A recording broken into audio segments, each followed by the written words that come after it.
Alors, Shalom Aleichem à tous. On se retrouve donc avec le Rav Dinovitch, comme chaque semaine, sur la paracha, sur les commentaires de la J'ai paracha un avec peu le la Rav. toux, hein. Bon, c'est pas grave, ça va passer, Refoua Shilema rapide. Donc, on continue sur ce Sefer-là, le Sefer Vayikra, qui est vraiment extraordinaire. Déjà, juste pour information, c'est des livres que je lis chaque Shabbat. Et il y a des sodotes dedans, il y a des compréhensions de la paracha, d'une profondeur. Parce que des fois, bon, on va lire la paracha, ouais, bon, c'est des Dvar Torah bof. Mais quand vous rentrez là-dedans, vous avez des sodotes, des secrets, des façons de comprendre la Torah. Parce que je suis le meilleur. C'est vrai, je reconnais que vous êtes le meilleur. Je reconnais que vous êtes le meilleur. Et il y a des secrets extraordinaires. Donc, comme je vous le rappelle, si vous voulez vous procurer ces livres, à la librairie Galia à Jérusalem ou alors aux conférences du Rav quand il se déplace en dehors d'Eretz Israël. Amen. Deuxième chose, on arrive maintenant, on sort de la fête de Purim, on se dirige vers Pessah. Pessah. Ok, et au lieu d'investir des millions sur la sécurité d'Israël, qui est importante bien sûr, on peut aussi investir sur 2, voire 3 Shabbats que le Ham Israël prendrait entièrement, ce qui amènerait à la Géoula. Ouais, mais je crois qu'à Pessah, il y aura la guerre, hein. Oui, bah justement, si Pessar, il risque d'avoir la guerre, on est déjà de toute façon dans une guerre. Ce qu'on vous propose, et j'espère que ça va, j'appelle véritablement tous les rabbinim de toutes les communautés, toutes les personnes partout où vous êtes, d'appeler les gens que vous connaissez de vos familles, ceux qui font pas Shabbat, de les inviter à la maison, de venir respecter, de goûter aux délices du Shabbat, d'amener ceux qui sont loin encore à goûter 3 Shabbats, ça ne nous coûte rien. Ça nous coûte rien, ça nous coûte zéro. C'est pas des millions d'investissements dans Bon, toi, l'armement. tu feras un couscous poisson alors. En plus, voilà, couscous poisson mondial, mondial pour ce grand Shabbat. Eh oui, comment vous pouvez vous priver du couscous poisson tunisien? C'est pas Couscous possible. poisson tunisien. Tunisien, un petit peu se Tunisien. priver de ça. Donc vraiment, on vous invite avec le Rav à manger ce couscous poisson tunisien à la maison et à aller chercher les membres de votre famille qui sont encore loin, qui n'ont pas goûté à Shabbat, de venir prendre 3 Shabbats sur eux pour activer la Géoula. Ça ne coûte que ça. OK? Amen, amen, amen, amen, amen, amen, amen. Alors, on commence donc sur le Sefer Vayikra et la Parashat Tzav. Je vous lis l'introduction et après, avec le Rav, on va commenter ce qu'il a commenté. OK? Donc, la vraie Torah, c'est en Israël. La vraie Torah se trouve en Eretz Israël. Plusieurs catégories d'offrandes. Donc, dans la Parashat Tzav, on parle des offrandes des Kohanim. Plusieurs catégories d'offrandes étaient apportées au Bon, Beth je voulais Amikdash. juste rajouter quelque chose. Le rabbi de Lubavitch, par exemple, il était connecté à la terre d'Israël. Et c'est pour ça qu'il avait une vraie Torah. Exactement. Et d'ailleurs, il l'a bien dit. S'il rentrait en Eretz Israël, il ne pourrait plus en sortir. Ouais, Il avait un tafkid de faire rentrer le maximum de personnes en Eretz Israël. ouais, je sais. Et on ne sait pas s'il n'est pas revenu en Gilgoul et maintenant il y est. OK? D'accord? Ouais. Donc, Alvaï, qu'il y soit. ça ne m'étonnerait pas, les tzadikim, ils sont là de toute façon. Tous, Rabbeinu, Ben, ils tous. sont tous au côté, hein. Exactement, ils sont tous là. Donc, plusieurs catégories d'offrandes étaient apportées au Beth Amikdash, chacune d'elles représentant des concepts extrêmement profonds. Et on va le voir avec le reste, quels étaient ces concepts. Nous allons, au fil de cette étude, découvrir que derrière les offrandes végétales, parce qu'il y avait des offrandes minérales, végétales, animales, se cache le secret de la relation de l'homme avec lui-même, avec sa propre nature.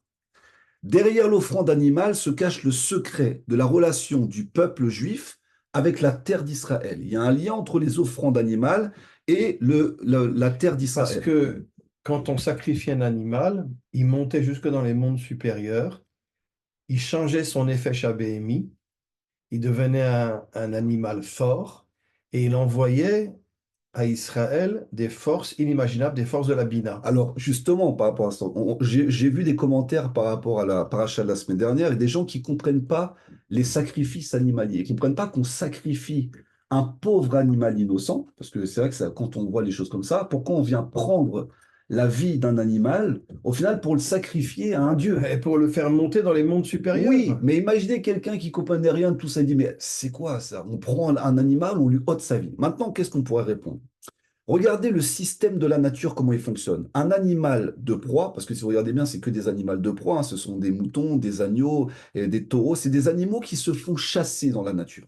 Dans la nature même, tu laisses un mouton dans la nature, à un moment ou à un autre, il y a un loup ou un prédateur qui va venir et qui va manger cet agneau. C'est une réalité, que tu y fasses ou pas, Bien peut-être sûr. à la Géoula, l'agneau et le loup dormiront ensemble, mais pour l'instant, ça se passe comme ça. OK? Même si en plus, c'est du premier degré. Maintenant, au mieux que ce soit le loup qui mange l'agneau, ça va être un Kohen ou quelqu'un qui a la conscience véritable du divin, qui va venir prendre cet animal. En plus, il faut bien savoir que quand on égorge un animal avec la shrita, on vient couper les deux liens qui communiquent entre le cerveau et le corps, ce qui fait que la douleur est effacée. Et je peux vous le dire, j'ai eu un témoignage il y a peu de temps d'une personne qui a eu un accident de voiture, et dans cet accident de voiture, elle a été décapitée. Elle a été Oh. décapitée, mais elle était vivante. Elle était encore vivante, oui.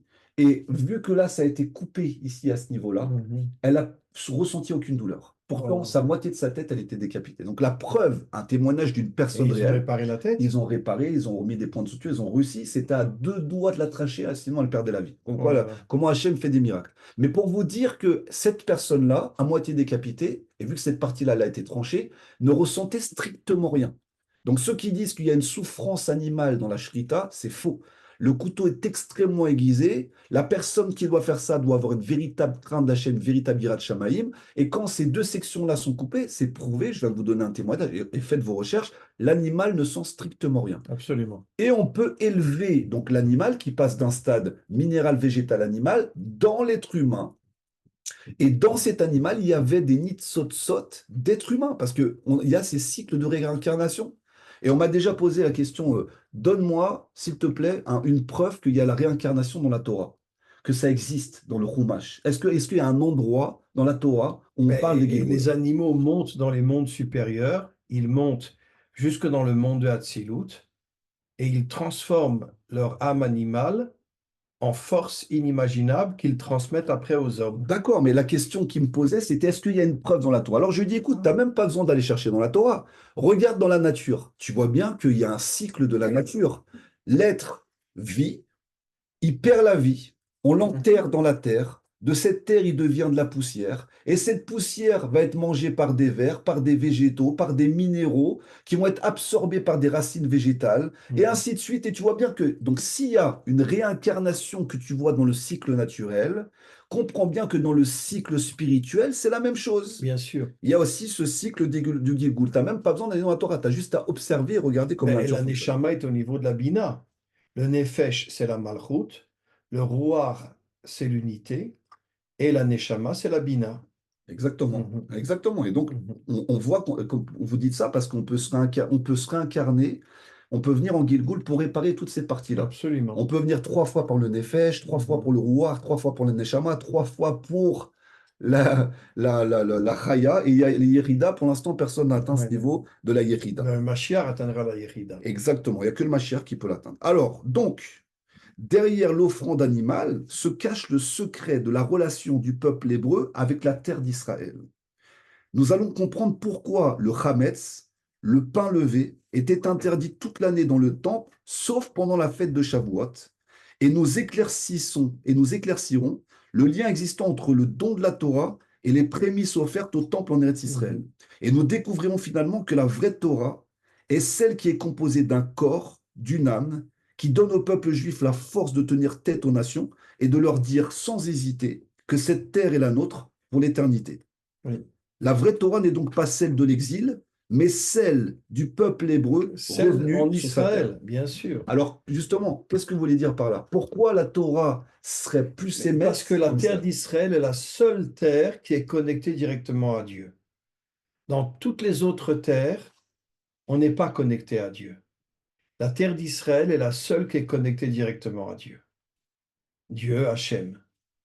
Et c'est marqué dans le Talmud et c'est Hazak. marqué dans le Zohar, que la terre d'Israël est directement connectée à Dieu. Et donc, Dieu nous envoie des forces inimaginables à ceux qui étudient la Torah, à ceux qui accomplissent les mitzvot, etc. Et Dieu nous envoie des forces inimaginables, derrière Abina, et la Bina nous envoie aussi des forces complètement surnaturelles. D'ailleurs, c'est marqué dans le Zohar que le Mashiach va monter une armée. La majorité des soldats dans son armée seront des Bnei Adam. Ça veut dire 70 nations adamiques, parce qu'Israël est un peuple petit.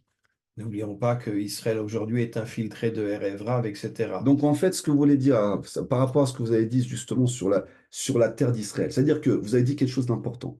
La seule terre qui est connectée directement à Kadosh Baruch Hu, c'est la terre C'est la d'Israël. terre d'Israël. Les autres terres passent par des tsarim, c'est-à-dire ils sont connectés Par des sarim, à absolument. des formes de malachim, d'anges, d'astres, d'influence, de ministres qui Mhm. font passer la force de cette terre par un intermédiaire et après l'envoie à Hachem.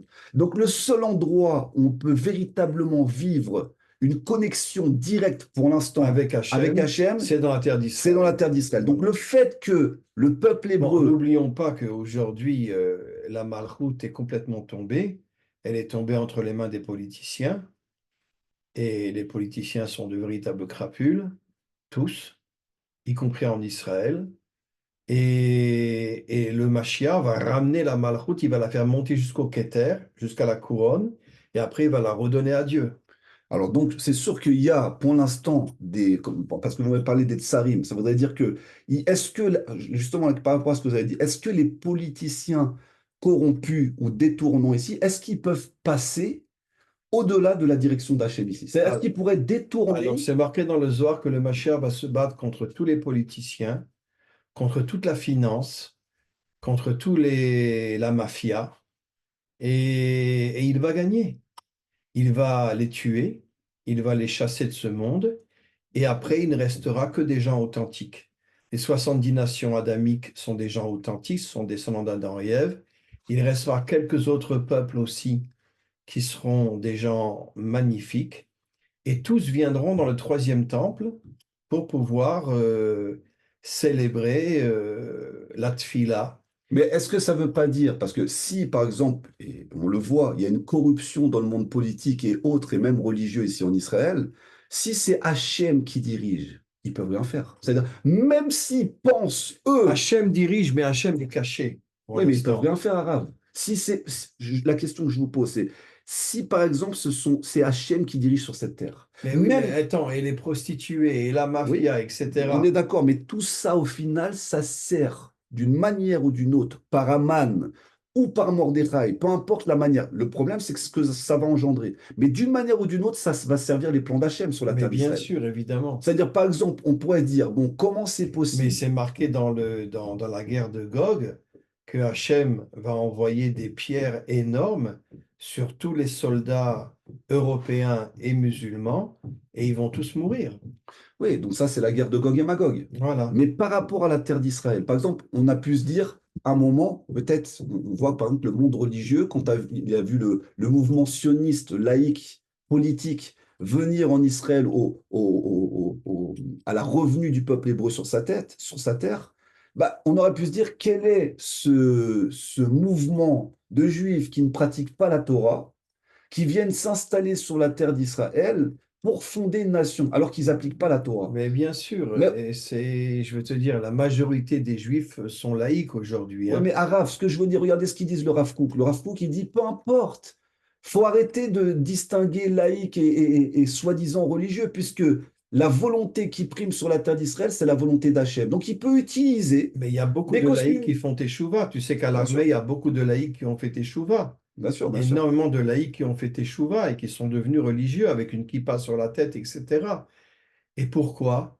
Parce qu'ils ont compris que finalement, que c'est Dieu qui aidait Israël. On est d'accord. Donc ça veut dire que si derrière il y avait une mentalité peut-être d'un mouvement sioniste très européanisé qui avait dans l'idée de détacher le peuple de la Torah, ça marche pas. Parce que malgré ça, au final, il fallait un déguisement pour entrer sur la terre d'Israël, même s'ils sont rentrés avec un sionisme en apparence laïque, Bien se sûr, cachait à l'intérieur la dimension profonde de la terre bien d'Israël. sûr, Donc quoi qu'on fasse ici, ça reste toujours Hachem qui a le dernier mot, dans mais le monde bien sûr, entier, bien mais sûr. encore plus ici. C'est-à-dire là où on pense contourner, et on le voit, Tu toute sais que personne. tu as écouté toutes ces chansons, Am Israël Chai, Am Israël Lo Mefached, tu les connais ces Bien chansons? sûr, bien sûr. Et c'est des chansons, mais à pleurer, des chansons extraordinaires. Am Israël Lo Mefached. Et les chanteurs disent que c'est Hachem qui protège leur Mais bien Israël. sûr. Mais on peut remarquer quelque chose de très important. Toute personne qui fait son alia arabe, il voit bien que tu as un plan, toi tu as un plan. mais il n'y a rien qui se passe comme toi tu l'entends. Quand Bien tu fais sûr, ton alia, Hachem, il a un plan pour toi et toi, tu as ton plan en faisant ton bien alia. sûr. Et c'est là qu'on voit la force d'Hachem. C'est-à-dire, même les plans du politicien le plus manipulateur que tu peux trouver, derrière, ça restera Hachem et il ne pourra pas aller contre la volonté d'Hachem. Et d'une manière ou d'une autre, ça Non, sera le dessein d'Hachem c'est qui pour arrivera. ça que le Mashiach va se battre contre tous les méchants de ce monde. Donc, par rapport à ce que vous dites, par rapport à la terre justement d'Israël et la Torah d'Israël, Mhm. la force de la Torah d'Israël, parce que la majorité des Torotes qu'on entend aujourd'hui, même si elles sont très grandes, elles viennent de l'exil. La Torah qu'on entend d'ici, c'est la Torah du Rav La Kook. deuxième Torah, ça n'a rien à voir avec la première Torah. La première Torah, c'était les secrets de la Torah, en vérité. Bien sûr, les premières tables. Les Ouais. premières tables, c'était les secrets de la Torah. Et elle est née ici, d'ailleurs. Mais Le Zohar est né ici, ah, Arabe. On est d'accord, d'accord. Non, est-ce qu'on est Rabbi Shimon d'accord? Bar Yochai. Donc, on est d'accord que le Zohar, il a été dévoilé en terre d'Israël. Mais bien sûr, Alors que la dans Torah, une grotte, alors d'accord, alors que avec Shimon Bar Yochai et son mais fils. en Israël, alors que la Torah du Sinaï, c'était en dehors d'Israël, on est d'accord. Bien sûr. Et tu sais qu'après, Rabbi Eliezer est devenu un policier et Rabbi Shimon Bar Yochai est devenu un maire dans sa ville. Ouais, donc Ils ont tout compris qu'il fallait il l'action. fallait la descendre dans la réalité de ce monde. L'action dans la réalité de ce monde. Chazak. Donc ça, en gros, en gros, c'est ça la Torah d'Israël. La Torah La vraie d'Israël. Torah d'Israël, c'est comme David. David, toute la journée, il se battait contre les méchants de ce monde et toute la nuit, il étudiait la Torah. Alors, vous voyez que cette dimension-là, parce que là, par exemple, je fais exprès de soulever ce sujet-là. J'ai entendu il n'y a pas longtemps un rave dire que il y avait apparemment le gouvernement israélien qui voulait forcer tout le monde religieux à rentrer à l'armée. Il voulait essayer de faire voter une loi. C'est pas la première fois que ça arrive. Il y a plein de fois dans le monde comme Bon, ça. les gens âgés ne veulent pas rentrer à l'armée, Pas ce les gens sont les âgés. On jeunes. parle de faire entrer tout le monde religieux de Oui, manière les obligatoire. jeunes.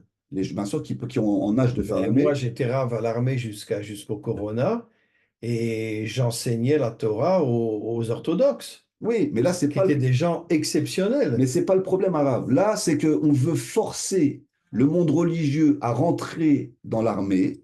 Et de ce que j'ai entendu, de ce que j'ai vu, c'est que le grand rabbin d'Israël aurait dit, si vous faites ça, on quitte la terre d'Israël.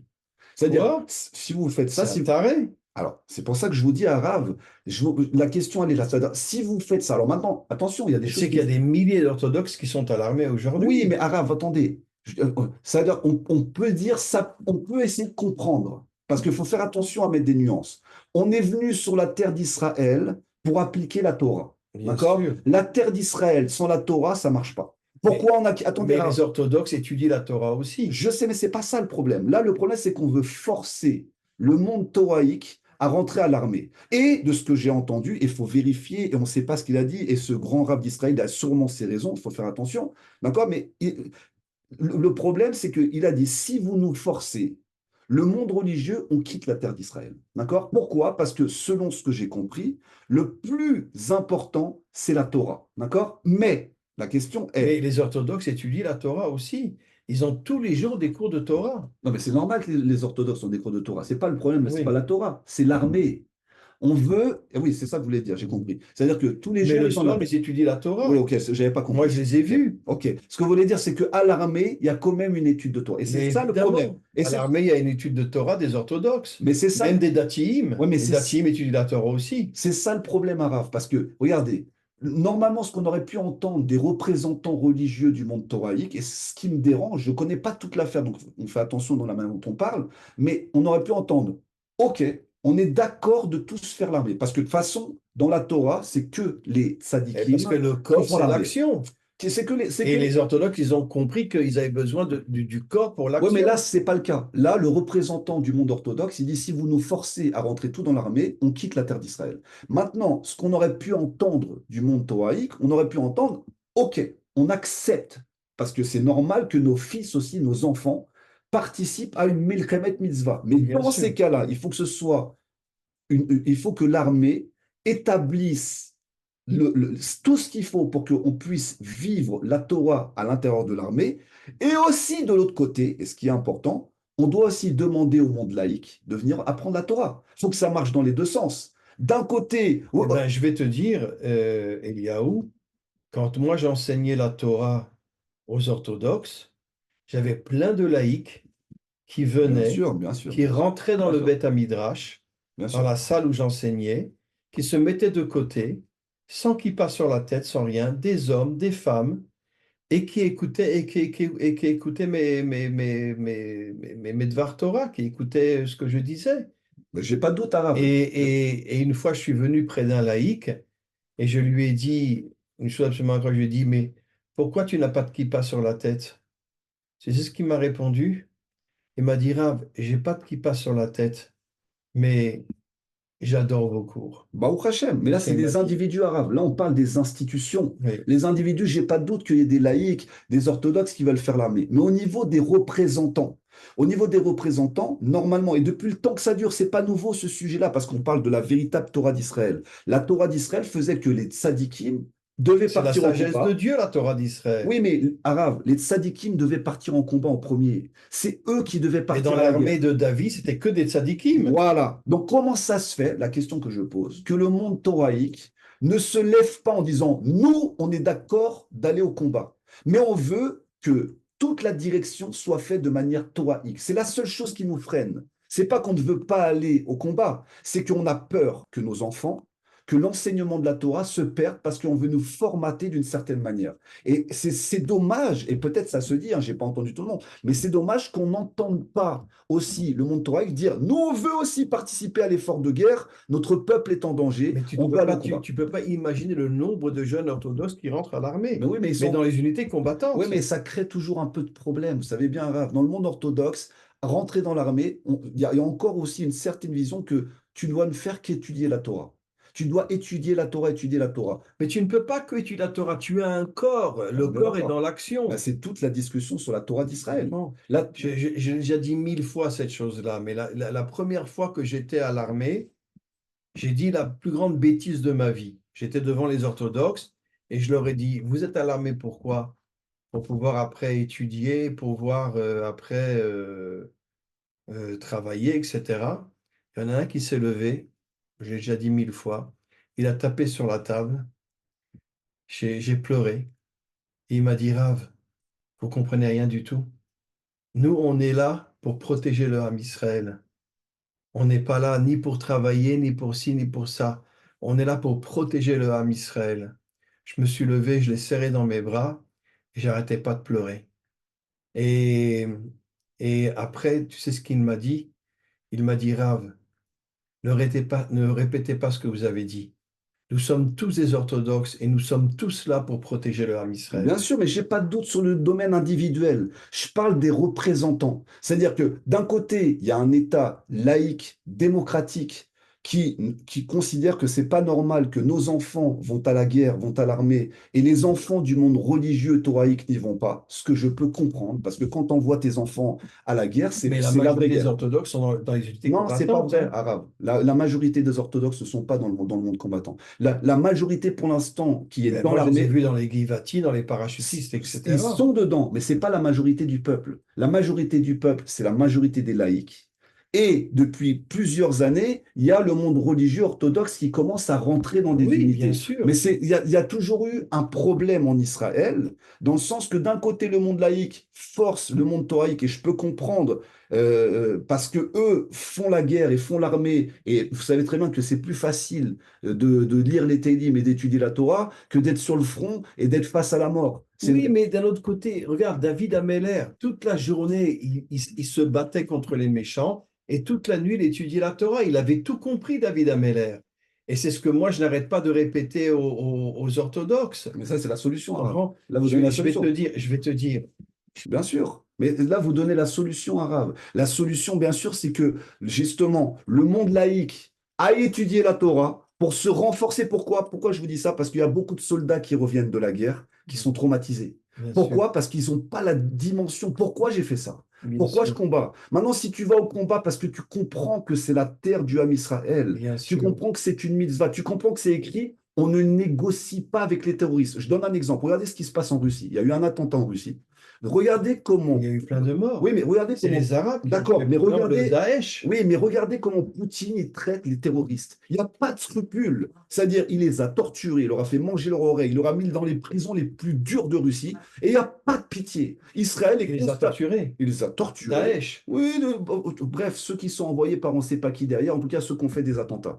Mais il est sans pitié avec eux. Et c'est ce qui devrait être montré en Israël, l'exemple que n'importe qui touche un cheveu d'un Yehudi, Bien il va sûr. lui arriver la pire des choses possibles et il Mais- va souffrir Oui, avant, il mourra pas. On va pas l'envoyer oui, mais soi-disant en les paradis. Israéliens, c'est pas la Russie. Oui, mais Les c'est pas Israéliens, normal. ils sont trop doux. Mais non, c'est pas qu'ils sont trop doux. C'est parce que derrière, ils n'ont pas la Torah. C'est ça le problème. Parce que Ouais. quand tu as la Torah, qu'est-ce que nous dit Hachem? Il nous dit, ne négociez pas avec les habitants de la région. Il nous le dit depuis le Bien départ. Vous sûr. n'avez aucune négociation à faire avec eux. Le Rabbi Lubavitch, qui était quelqu'un de pacifique, le Rabbi Lubavitch, aucune négociation avec les terroristes. Bien Aucune sûr. négociation. Donc, on n'écoute pas. Pourquoi on n'écoute pas? Parce que ceux qui sont à la tête, malheureusement, n'ont pas cette dimension Mais toraïque. bien sûr. Et les soldats, ceux qui n'ont pas cette dimension, ils reviennent traumatisés. Pourquoi? Parce qu'ils ne savent plus pourquoi ils se battent. Ils se battent pourquoi? Pour aller faire la fête à Tel Aviv. C'est pour ça que je vais me risquer ma vie pour vivre à Tel Aviv comme je vivrais à Los Angeles ou je vivrais en Europe ou au Canada. Bien sûr. Donc, cette dimension-là, tant qu'elle n'est pas ancrée dans la tête du peuple, donc que le monde laïque comprenne ce que c'est véritablement la Torah, et vous rappelez Bien ce que je sûr. vous avais envoyé sur cette femme qui était justement à la Knesset, qui disait, mais comment ça se fait Une qu'on femme nous a exceptionnelle. nous a pas appris la Torah? Comment ça se fait on nous a pas expliqué ce que c'était la Torah? Pourquoi? Parce qu'il y a tout un monde qui a été élevé de cette manière-là en Israël. Et de l'autre côté, le monde religieux aussi, il doit faire un effort d'amener sa Torah dans l'action. Mais bien sûr. Et quand Bien ces sûr. deux mondes-là sont capables de se rencontrer en partageant, en Et tu sais s'unifiant, qu'il en y a de plus en échangeant, plus c'est de la Géoula. religieux maintenant qui décident de travailler, hein. Mais bien sûr, mais c'est parce qu'il y a une évolution. Mais En Israël, beaucoup moins, mais par exemple en Chutz La'aretz, Hmm, surtout en Amérique, on a vu des ultra-orthodoxes travailler, bien sûr. mais dans des magasins, Mais parce que etc. là, vous parlez de l'individu. Le problème, il est dans les responsables. On voit que c'est le Erev Rav qui dirige autant le monde religieux, et je le dis clairement. Et Autant le monde religieux, c'est le Erev Rav qui le je veux dirige, dire, autant le monde laïque, c'est Rabbi le Nachman Erev dit que Rav. C'est nos dirigeants. la majorité des rabbinim sont des démons. Donc c'est ça, Il dit c'est-à-dire que ça. le Erev Rav, il y a 5 formes de Erev Rav, et on sait qu'il y a une partie du Erev Rav qui est dans le monde religieux spirituel. Bien Et sûr. qui sont à la tête, malheureusement, du monde religieux, ce sont des Erev Rav. Pourquoi? Comment tu... Attends, tu étudies la Torah toute la journée. Tu sais très bien que ceux qui doivent partir au combat, c'est ceux qui sont kadosh. Là, on vient de faire la fête de Purim. Pourquoi on a jeûné? Parce qu'en jeûnant, on fait teshuva de toutes nos fautes, on peut partir au combat, on n'a Mais pas de risque. évidemment, Comment ça évidemment. se fait qu'ils ne le savent Bah, pas, là, qu'ils ne le disent récemment, je pas? viens de voir dans les actualités des tas de religieux âgés qui disaient, nous, on est antisionistes, on n'aime pas Israël, etc. Donc c'est encore c'est ça que je veux dire le rêve. Des décrapules. C'est-à-dire que les représentants aujourd'hui d'Israël dans tous les secteurs clés, pour la plupart, on ne peut pas dire tout le monde, mais là, ceux qui influencent la majorité sont du Erev Rav. Mais Et c'est évidemment, eux qui nous maintiennent c'est dans du la Erev Rav. division et qui maintiennent une forme d'idolâtrie en D'ailleurs, Israël. le Talmide je me rappelle plus son nom, le Talmide du Gaon de Vilna, disait que juste avant la délivrance, pas seulement chez les laïcs il y aura le Erev Rav, mais Bien le sûr, Erev Rav va bien sûr. s'infiltrer dans tous les rabbinim. Mais bien sûr, mais bien sûr. Et c'est ça le problème. Alors justement, Arabe, parce qu'on est en plein dans le sujet, il faut bien comprendre, c'est important. Donc, lorsque la terre s'approche de Yud Kivavke, les deux premiers sujets de la paracha Vayikra et Tzav, traitant des korbanot, donc des offrandes apportées au Beth Amikdash, sont liés l'un à l'autre. Notre étude se référera donc aux deux parachiotes en même temps. Ainsi que le livre de Vayikra l'enseigne, plusieurs sortes d'offrandes étaient apportées au Beth Amikdash. Globalement, des offrandes animales, des offrandes végétales faites de farine de blé ou de céréales.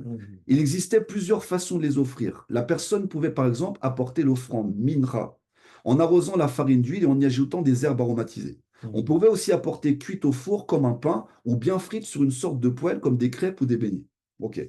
Nos maîtres enseignent que les offrandes animales et la manière dont nous les apportions faisaient allusion à la nature de l'homme, nature qu'il devait Bravo! dépasser et transcender. Mais c'est D'accord? pour ça que l'animal montait dans les mondes supérieurs et se transformer en homme. Donc ça veut dire quoi? C'est-à-dire que la nature d'un religieux qui est dans une Beta Knesset et dans un kollel qui a l'habitude de lire, il doit transformer sa nature pour aller dans la matière. Mais Celui qui a évidemment, l'habitude d'avoir une nature d'action, qui travaille dans les startups à Tel Aviv ou d'autres endroits, eux, ils doivent aller dans la maison ben, d'études. c'est C'est ça, changer sa la nature. majorité des femmes Mais des orthodoxes travaillent dans l'informatique, hein. Justement, c'est ça tout le travail. Le travail, ça, on ne te demande pas. Il faut que tu travailles ta nature. Toi, tu as une nature plutôt intellectuelle, plutôt spirituelle. Il faut que tu travailles ta nature pour aussi mettre Ben, ça dans la comme David matière. Ameller. On est d'accord. C'est ça, c'est la solution. On est d'accord. Donc, Mhm. donc, donc, pour ce faire, il Et devait, le Mashiach sera aussi un homme d'action incroyable, ben, hein. 100%, C'est lui qui c'est va sûr, diriger l'armée, hein. mais un homme aussi spirituel. Il aura les deux Mais bien dimensions. sûr, il aura Il la aura la Torah. Neshama et il aura le corps. Exactement. Donc, regardez ce que vous dites. Pour ce faire, il devait apporter une offrande de gros ou menu bétail devant Havaïe, la dimension d'Hachem se situant au-delà de la nature. Le livre de Vaïkra nous indique la façon d'élever notre nature. Donc, tout le travail de la Torah, et surtout la terre d'Israël, elle nous mange, elle nous absorbe, elle nous permet de transformer la nature. La dimension animale qui est en nous au-dessus de ses limites, c'est-à-dire vraiment se travailler Mais on a tous un effet Shabéhémi, hein. à Et 100%. s'il n'est pas connecté à la Neshama, d'ailleurs, le Zohar dit que quand le Nefesh Abéhémi se connecte à la Neshama, le Nefesh Abéhémi nous donne des forces Mais bien inimaginables. sûr, parce que alors c'est aussi toute l'image de Haman qui trimballe Mordechai sur un cheval. Bien sûr, C'est Haman, justement, c'est le Yetzerara, qui trimballe le cheval qui est le Nefesh Abéhémi, bien et sûr, Mordechai qui a réussi à se hisser au niveau de la Neshama et bien qui va sûr, diriger tout ça. C'est bien ça sûr. l'image. Ok, alors regardez ce que vous dites, parce que c'est important. L'offrande de farine de laquelle nous allons à présent parler fait-elle allusion à une chose très différente? Donc l'offrande du végétal, c'est différent, extrêmement profonde.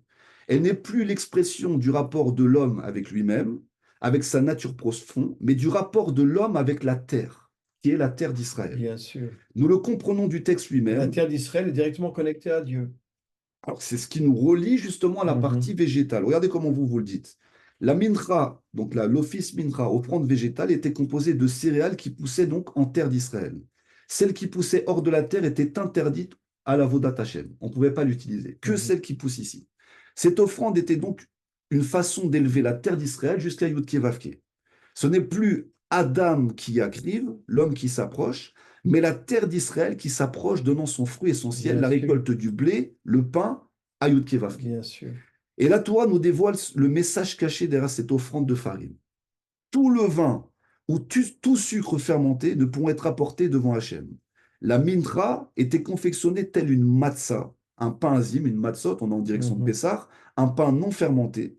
Et d'autre part, il était interdit d'apporter du sucre sur le misbéar, sur l'autel, extrait de fruits juteux, comme par exemple le sucre de date. Ce sucre pouvait être apporté au Beth Amikdash, mais pas sur le misbéar. Il y avait deux moments dans l'année où l'offrande faite de farine levée et des fruits juteux et sucrés étaient introduits dans le Beth Amikdash, mais non sur le Misbéar. Le levain était amené à Shavuot, fête du don de la Torah, et donc nous apportions autant deux pains levés, semblables au chalot de mhm. Shabbat, et faisaient allusion aux deux tables de la loi. Les fruits juteux, que la Torah appelle sucre, étaient eux apportés en tant que bikurim, les prémices, tout au long de l'année. Donc chaque Yehudi possédait un champ où poussait un des sept fruits de la terre d'Israël, blé, orge, vigne, figue, grenade, olive et miel, et était enjoint, lorsque les premiers fruits apparaissaient, de les cueillir et de les apporter en offrande au Beth Amikdash, en signe de reconnaissance des bénédictions qu'Hachem dispensait. Ces prémices sont appelées réchit, l'offrande du commencement, et ce pain non levé et ces prémices ne montaient pas. Alors, juste par rapport à ce qu'on va dire, c'est-à-dire qu'il y a une partie du peuple qui travaille la matière, qui est en contact avec la matière, et qui vient amener cette matière-là aux Kohanim, aux Lévim, qui, eux, ne travaillent pas. Donc, c'est aussi ça qu'il faut comprendre. Donc, on peut comprendre aussi le monde torahik, d'accord? Mais c'est des Lévim, ils sont véritablement consacrés, véritablement à l'Avodat Hashem. Et on fait monter la Non, mais c'est matière. pas juste. Un homme qui ne se consacre qu'à la Torah, ce n'est pas un homme Alors, authentique. justement, c'est ça la question que je vous pose. Qu'est-ce que vous pensez des Kohanim qui travaillent, mais leur travail, c'est l'avodat Hashem. Ils se consacrent Eh ben, exclusivement, je dis que ils sont tous dans l'erreur. même les Kohanim. Un homme authentique doit faire travailler son corps. Alors, ok, d'accord, mais alors, donc les Kohanim, c'est-à-dire que la représentation, Ben, les Kohanim, je sais qu'ils se sont battus contre les Grecs, hein, c'est ça que j'attendais que vous me et disiez. ils se sont battus contre les Grecs. Ok, donc ça veut dire que Ça les... veut dire qu'ils ont tout compris. Ok, Ils ont alors, compris qu'ils devaient se battre contre les Razak. Grecs. Ok, c'est ce que j'attendais de votre part. C'est-à-dire que la dimension qu'on a des prêtres, je fais exprès de dire ça comme ça, parce que c'est la traduction en française, elle est fausse. On a une image de Kohanim, c'est-à-dire que tu as l'impression qu'ils font que prier et étudier toute la journée. Mais C'est pas non, vrai. mais Eux, non. ils sont là pour Mais transformer c'est la pour ça matière. qu'on a un corps. On a un corps pour l'action. On est d'accord, mais alors comment ça se fait? C'est pour ça la question que je vous pose. Pourquoi le peuple amène constamment des corbanotes? On sait que les Kohanim aussi. Mais parce que le peuple il est confronté au commerce, il est confronté à l'agriculture, et on sait que quand tu es confronté à la matière, tu as un risque de fauter. Bien Les sûr. Kohanim, moins. Ils sont constamment avec Hachem. Mais qu'est-ce que ça veut dire constamment avec Hachem? C'est ça l'histoire. C'est quoi constamment avec Hachem? Est-ce que constamment avec Hachem, c'est juste prier, étudier toute la Non, journée? non, ils doivent travailler. Mais alors, donc leur travail, aujourd'hui, si on devait représenter le travail d'aujourd'hui d'un Cohen, ça Bien serait sûr. quoi pour vous? Si on Un a... travail propre, un travail Mais authentique, ils un peuvent pas, travail ils vrai. doivent être à la Vodat Hashem. Ils peuvent pas, les Cohen travaillent, mais pour le Beth Amikdash et travaillent Mais pour il n'y le a pas de Mishkan. Beth Amikdash pour l'instant. Alors, donc c'est ça le Donc, problème. ils sont obligés de Ok. travailler. Donc le Maintenant, problème, il même est là. si la majorité des Ok. Kohanim ne travaillent pas, ils sont complètement fous. Ok, donc le problème, il est là. Il est qu'aujourd'hui, vu qu'il n'y a pas de Beth Amikdash, l'étude et la prière remplacent les corbanotes. N'oubliez pas que c'est comme ça qu'on Mais visualise. évidemment. C'est que l'étude et la tfila remplacent les corbanes de l'époque et tout le culte. Donc, c'est-à-dire ceux qui aujourd'hui étudient la Torah et prient considèrent que c'est l'avoda d'aujourd'hui. Maintenant, Oui, mais c'est pas juste. Parce qu'un homme, il a un corps et il doit travailler aussi. ok, ah ben, alors c'est là tout le problème. C'est-à-dire que comment réussir à maintenir comme le travail du corps, parce qu'ils prenaient la cendre, ils Tu l'enlevaient, sais ils que, amenaient il y avait excuse-moi de te dire ça, mais tu sais combien il y a d'orthodoxes qui sont partis à Londres et qui travaillent? ouais, mais on est d'accord. Combien de Français sont partis à Londres et ils travaillent? Ils ont tout compris. Ouais, on est d'accord, Arav, mais la question, elle est là. La question, c'est un Cohen, un Lévi de l'époque, d'accord? Il est consacré à l'Avodat Hashem. Qu'est-ce que ça veut dire de nos jours être consacré à l'Avodat Hashem? C'est Mais ça moi, la je dis question. que c'est une grande erreur. Non, Arabe, écoutez ma question. Écoutez ma question. Là, c'est ce que la Torah le demande. Je ne parle pas du fait que le monde religieux ne fasse rien. Comment vous comprenez que la Torah demande aux Et Lévi'im? c'est pour ça que les Kohanim se sont battus contre les Grecs. Oui, ça je Ils ont tout comprends. compris. Ok. Ils ont compris qu'ils devaient descendre dans le monde matériel, prendre des épées, se battre contre les Grecs. Ok. Alors ça, on est d'accord qu'ils ont compris. Mais maintenant, en dehors de la guerre, quand il n'y a pas de guerre, quel est le rôle d'un Cohen et d'un Lévi dans la vie de tous les jours, qui sont eux, qui sont consacrés à la Vodat Hashem? Eh bien, je te dis encore une fois, un Cohen et un Lévi doit étudier la Torah, mais il doit faire travailler son corps dans le Ouais, travail. mais comment, comme il n'y a plus le temple? C'est ça le problème. Il n'y a plus le Beth Amikdash. Comment ils Eh bien, travaillent? ils doivent travailler. Ok, donc ça veut dire, ok, alors c'est important, c'est pour ça que je voulais avoir de la précision sur votre. C'est-à-dire, ils étudient la Torah, il y a bien sûr l'élite des sages. Il faut bien comprendre aussi qu'il y a des élites de sages, il y a des gens qui ont des facultés, pas comme le Rav Kanievski, à la Vachalom ou d'autres, qui ont une faculté d'étude. Bon, le Rabbi Lubavitch, il travaillait et il étudiait. C'est un exemple Oui, il où travaillait, il faisait les deux mondes. Mais bien des sûr. gens comme Ben, il a étudié à la Sorbonne, le Rabbi Lubavitch. exactement. Il avait ces dimensions d'amener la partie matière et la partie spirituelle. Mhm. Mais des gens comme le Rav Kanevski à la Vachalom ou d'autres rabbinim qui étudient. Il faut aussi comprendre qu'il y a des gens, ils ont une faculté d'étude et de transmission extraordinaire. Ben, le père du Rav Kanievski était un soldat. Aussi, ok. Ouais, C'était un soldat. ouais, ok. Ça veut dire qu'il avait tout compris. Ouais, ok. Un Non. soldat russe, bien évidemment, mais Alors, c'était un soldat quand même. ok. Alors justement, et là, vous m'avez donné quelque chose, c'est-à-dire que les 12 tribus d'Israël, là, on prend Lévi. Oui, c'est ça. Il y avait Zvouloun, Issachar, eux deux, c'est-à-dire il y avait Zvouloun qui partait en mer, qui travaillait, qui était donc dans le négociant maritime, d'accord? Et de côté, il y avait Issachar qui étudiait la Torah et qui était capable de calculer les astres et qui se consacrait à ça. Il Mhm. faut bien comprendre aussi que dans le peuple et dans les 12 tribus d'Israël, il y avait cette dimension aussi d'une partie de tribu qui passaient leur temps véritablement à l'étude et la connaissance et à la transmission. Mais là où je Oui, pense, mais cette connaissance-là, après, il la transmettait au Ham voilà, Israël. Razak, c'est ça, moi, ce que je pensais aussi Voilà. comme vous, je pensais comme ça. C'est-à-dire que, Enfin, c'est quoi ouais, en vérité l'enseignement? C'est quoi l'enseignement? Ce ouais, qu'on fait, on ouais, ouais, enseigne. ouais, ouais, On enseigne au monde entier, pas seulement à des juifs. On bien enseigne sûr, à des Bnei Adam, on enseigne bien à tout sûr, le monde. bien sûr. Et c'est ça le juif authentique, c'est d'enseigner la Torah. Waouh. Alors justement par rapport à ce que vous dites, par rapport à Issachar et Zvouloun, c'est-à-dire que la transmission de la Torah qu'Issachar faisait à Zvouloun, c'est-à-dire il transférait dans le corps de Zvouloun la faculté d'agir au nom de la Mais Torah, bien et sûr, Zvouloun transférait au corps d'Issachar la faculté de recevoir à manger de la farine et de quoi vivre, parce qu'on est bien d'accord sûr, que les Kohen et les Lévites, il fallait bien qu'ils mangent. bien C'était sûr. pas des anges. Donc, c'est ça peut-être cette dimension qui manque aujourd'hui, c'est que le monde toraïque, voilà, c'est-à-dire que le monde thoraïque est la faculté de transmettre au peuple qui est loin, qui travaille, qui est dans le commerce, bien que tout le monde puisse revoir cet enseignement et que le monde qui travaille, qui est en connexion avec la Mais je te matière, signale que en Routz Laaretz, tous les orthodoxes travaillent. en route Slaretz, ok, peut-être, je ne sais pas si tout le monde travaille, mais je sais qu'en Israël, une partie travaille, mais il y a aussi une dimension, et je ne remets pas ça en question, où l'homme ne travaille pas. Non, ils ne travaillent pas. La femme, Et parce qu'il est complètement idiot. la femme, elle va travailler, elle va s'occuper des enfants, elle va s'occuper de la maison, elle a une charge énorme. Oui, bien sûr. Donc, elle est chargée Elle est sur dans elle. l'informatique. La plupart des femmes orthodoxes sont dans l'informatique. Et donc, elle va se charger d'une grande partie. Quand c'est convenu comme ça, on l'a vu, Mhm. la femme du Rabbi Akiva, c'est convenu comme ça. Elle lui a dit, tu vas étudier, je veux pas que tu viennes, moi, je m'occupe de tout, toi, tu t'occupes juste de l'étude. Il y en a qui conviennent Oui, de mais Rabbi s'épanouir. Akiva a été torturé à mort, hein. Non, mais je pense que le problème, c'est comme vous l'avez dit, c'est-à-dire, tu étudies toute la journée, ok, qu'est-ce que tu fais pour le peuple? Qu'est-ce que tu fais pour la nation? Ok, dans le monde spirituel, tu fais des grandes choses, mais est-ce que toute la Mais je Torah te que tu signale que prends, tu la transmets au peuple comme il Rabbi faut? Akiva était un guerrier. Il a Ouais, monté une on est armée, bien Rabbi d'accord, Akiva. bien sûr, avec le bar Il Korba, a tout ça. monté une armée Bien avec sûr, Bar Korba bien contre les sûr, Romains. bien sûr.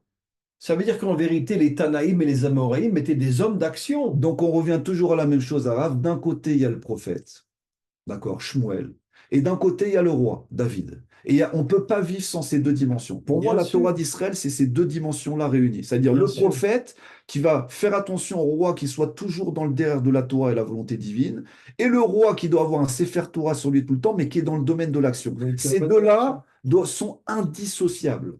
Et comme Absolument. on a dissocié en Israël et partout dans le monde ces deux dimensions-là, il y a une guerre entre ces deux mondes. Et donc, Absolument. il y a un problème. Ça crée un vide. Et dans ce vide, le RF Rav, il peut passer. Voilà. C'est ça que Absolument. je pense où il est le problème. Non, c'est important qu'on essaye à notre niveau de définir ce que c'est la Torah Voilà, c'est pour d'Israël. ça que je dis que tous les religieux, même au moment du troisième temple, devront travailler. Alors oui, ils travailleront au Beth Amikdash.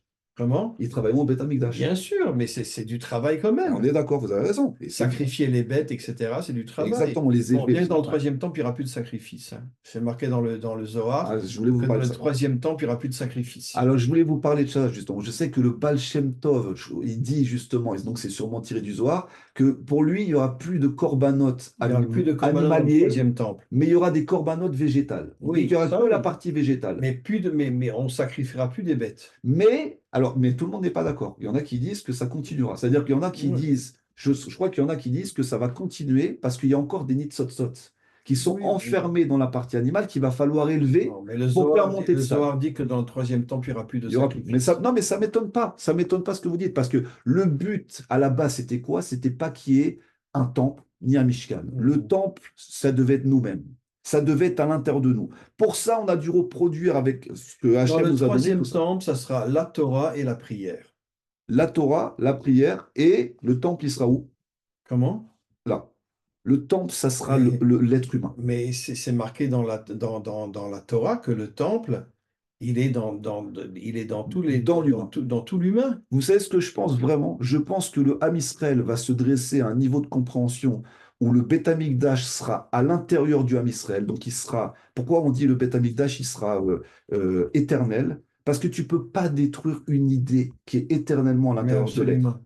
Par contre, tu peux détruire un temple de pierre, tu peux le détruire. Bien Mais un sûr. temple intérieur qui reste constamment dans l'attachement d'un être humain, Mais tu ne le pourras pas le temple détruire. spirituel est toujours là, hein. Oui, C'est le temple de Pierre qui n'est pas là, mais le temple spirituel est ok, toujours là, mais jusqu'à ce que devienne un temple de chair. bien Le sûr. temple de Pierre n'est plus là, mais malheureusement, le corps aussi est maltraité, il n'est plus un temple. Mais évidemment. Donc, vous avez raison, il y a cette dimension spirituelle qui est là, mais Et il y a le corps. et voilà, c'est scindé. C'est scindé. Donc, il y aura, moi, je pense que L'union entre la Neshama et le corps. et le corps, mais je pense que le temple, Le corps, c'est la Malchut, la Neshama, c'est la Bina. L'union entre la Bina et la Malchut. j'ai aucun doute là-dessus. Mais ce que je pense, Araf, c'est que le temple, il sera que pour les nations.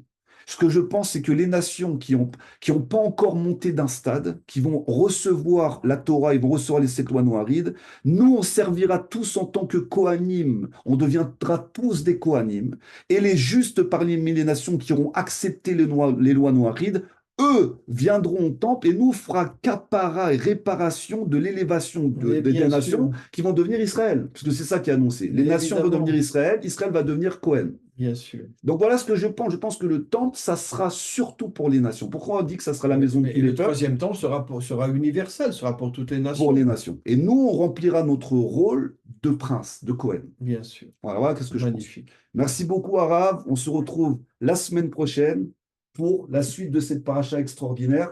Et je vous ai lu que un petit bout de ce qu'il y a dans ces livres. Non, mais sincèrement, vous ne vous rendez pas compte de la profondeur des enseignements que vous allez retrouver dans ces livres. Si vous arrivez à les trouver, parce qu'ils sont rares, mais si vous arrivez à les trouver, il y a une profondeur. Le Shabbat, je le lis avec ma femme, on est émerveillé de la profondeur qu'il y a dans ces livres et de l'enseignement du Rav Dinovich. Merci beaucoup, Arav.